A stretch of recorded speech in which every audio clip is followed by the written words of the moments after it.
My name is Peyton Gillum. I'm from Barrineau Park, Florida, and I agree to be on broadcast. So, whenever the storm first came in, we were prepared to have to either evacuate or ride it out. Got generators, got gas, got food, got everything settled up, and it started headed west. East.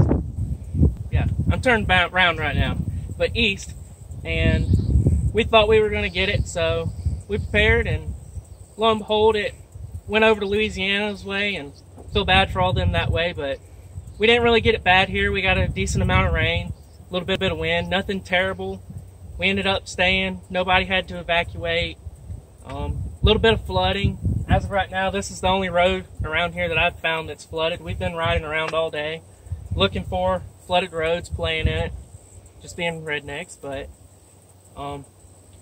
we've just rode it out. Nobody's in real harms right now, and everything's going good, and everybody's getting back to normal lives.